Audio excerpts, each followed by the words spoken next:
Alright, welcome to part 5 of our discussion on tables in Access 2013. My name is Adam Veazey. I'm going to be your instructor for this video and many more similar videos in the future. So, when we left off last time, we had this little piece of heaven right here in our database. We explored a junction table, what a junction table is, multi-field primary keys, and such as that. And I said what we were going to do was we were going to discuss referential integrity. Alright, now, what is referential integrity? Well, referential integrity keeps crazy things from happening, and here's what I mean by that. Okay, I'm going to close out of that.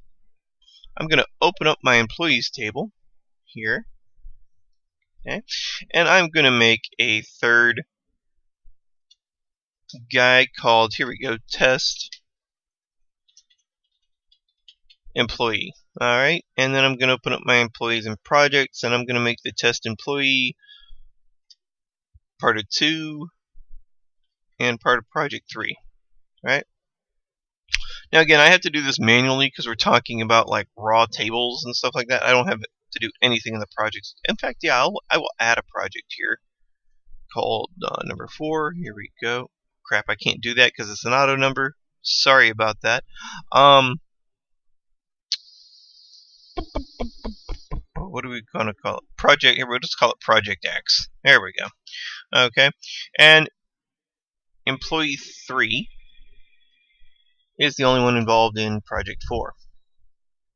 Alright, so I'm going to go back here, and if you remember from last time, here we go. It refreshed itself. That's cool. Alright, so here we go. Now, what happens to the records in the employees and projects table? What happens to this record here if I delete, or actually all 3 of these records? Actually, no, I wanted that to be 4. I'm so sorry. 4 is involved in project 4, right? Here we go. No, I was right. I'm sorry. I'm getting my employees and projects mixed. This is what happens when you deal with raw data in tables. You get things mixed up.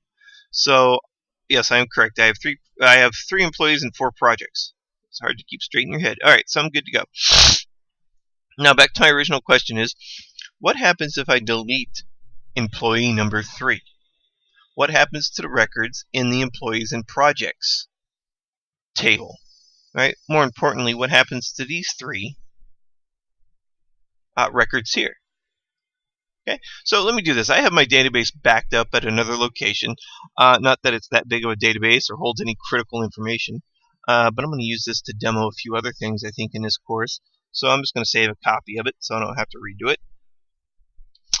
And I am going to, here we go, let me delete this record. There we go. Yeah, I'm about to delete one record. It gives me that warning. Okay, but what happens to this?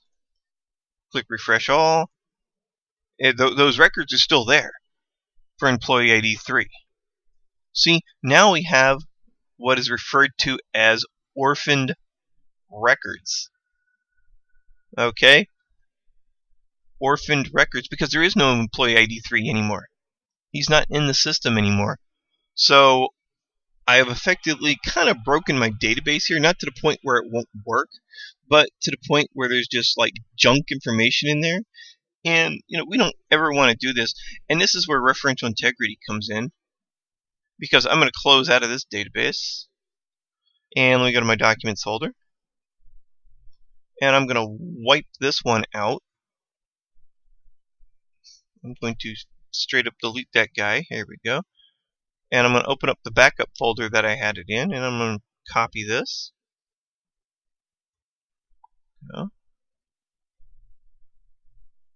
And that would also be true if I deleted a record from the projects folder. I would have employees added to a project that doesn't exist. Open this guy up real quick. Let me crack this database open. Go. Let me enable content just to, be sure it's going to give me that. Oh no, here we go. Enable content. There we go. Now I'm going to go back to database tools, and I'm going to go to relationships, And I am going to turn on referential integrity on this relationship between the employees table and the employees and projects table. Okay. And you got to click right on the line. There we go. Wait till the line is a little bolder, and then you double click on it. I'm going to enforce referential integrity just in this relationship. I'm not going to do it on the other ones yet. Look at the difference between the two. I now have the 1 and I have the infinity symbol. Okay. Let me close out of this. It'll probably ask me if I want to save. No, it didn't ask me if I wanted to save. That's odd. So what happens if I try to go through and I'm going to add employee 3 now. We're going to call him test employee. There we go. And I'm going to open up the projects table and I'm going to add a 4th project. I can't do that. That's an auto number field. I'm sorry. I forgot about that. There we go. And I'm going to open up employees and projects, and I'm going to add employee 3 to project 2, employee 3 to project 3, and employee 3 to project 4. There we go. Alright, so I have it set up pretty much like I had it set up last time. But watch what happens when I go to delete employee 3. I'm going to delete that record. There we go. This record cannot be deleted or changed because table employees and projects includes related records. Referential integrity keeps me from deleting records, keeps me from creating those orphaned records. Alright, by accident. We have a couple of options with referential integrity that I'm going to show you though. And then I'm going to make a slight change to my database to demonstrate something else as well. Relationships, there we go. There we go. So I'm going to cascade deleted records. And what that means, what cascade means is it's going to have a ripple effect. It's going to go to that related table and it's going to delete those records for me. I'm going to go over what update is when I make the change to my database that we got to make. So I'm going to click OK. Okay. So I have to close out of the employees table. I got to cancel out of this first. Then I got to close out of the employees table for obvious reasons. Go. And let me see here. You got to click right on that line. There we go. And Cascade deletes. Click OK. Oh, and I got to close out of employees and projects too, obviously. I don't know why I just didn't save myself the trip and do that too. Trying to get away with it. Just trying to get away with something. Everybody always trying to get away with something. Alright, so double click that. I'm going to Cascade delete records, and this should be it. Yay! Let me do it finally. Okay, so if I go to table employees and projects, you see I still have all my records there. Employees is right here. Now what I'm going to do is I'm going to delete this record. Go. Relationships that specify cascading deletes are about to delete 1 records in this table along with related records in related tables to be deleted. So it's going to delete records not only from my employees table, but from my employees and projects table. So I'm going to say yes on this.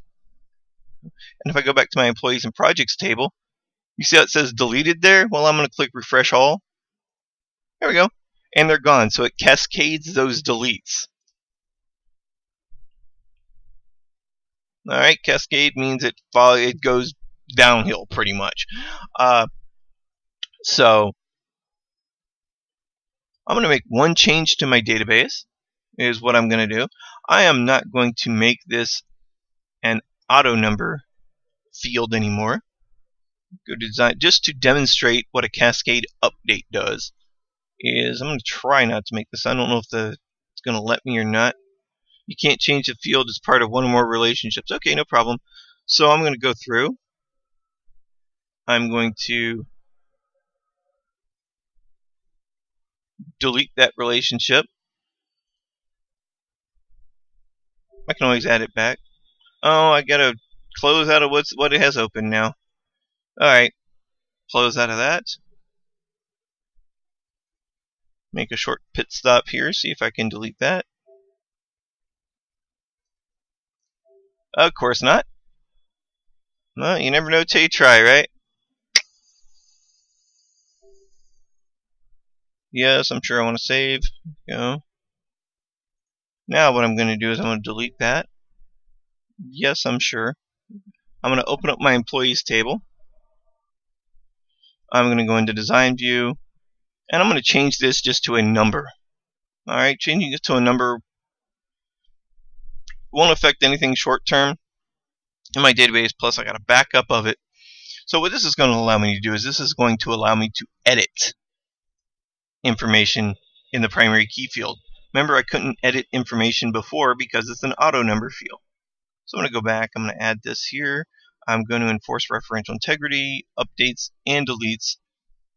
And again, you have to decide if you want to add these to your database itself.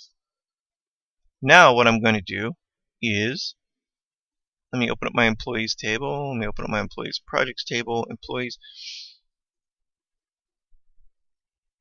I'm going to add employee, let's say 3 back in there, right?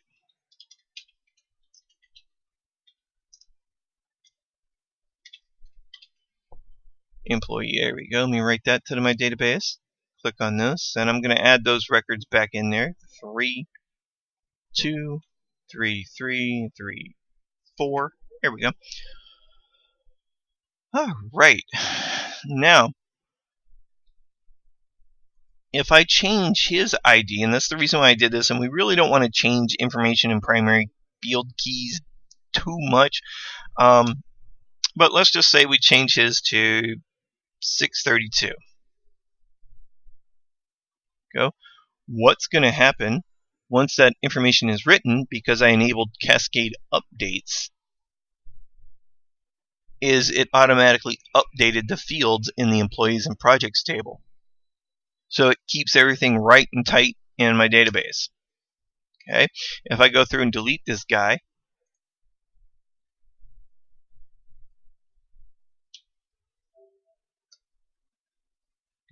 it's going to delete those records because I have referential integrity turned on, but I have the options with referential integrity to cascade updates, meaning if that related field is updated on the one side, it's going to go to the many side. Does it work vice versa? That might be a good idea to see. Let's see. I'm going to go with 554. Go. Test. Employee. There we go. And I'm going to add these into here. I'm going to add 554, 2, 2, 554, 2, 3, 554 to 4. As if it works one way, does it work the other? Does it work upstream, so to speak? Does it go from the many side to the one side? I'm going to say it's not going to do it. If I change that to 550, and here's why. Because which one's it going to change? It's not going to let me do it. So referential integrity only works from the one side to the many side. Okay? So it only works downstream. It doesn't work upstream. You can't change the many side, and it's going to change the one side, which kind of makes sense when you think about it. All right. When we come back for part 6, I'm going to show you a neat feature in tables called lookup tables. It'll save you a lot of time and frustration, and it's just really cool to do. All right. My name is Adam Veazey. This is Access 2013. Hope you learned a lot. Thanks for watching.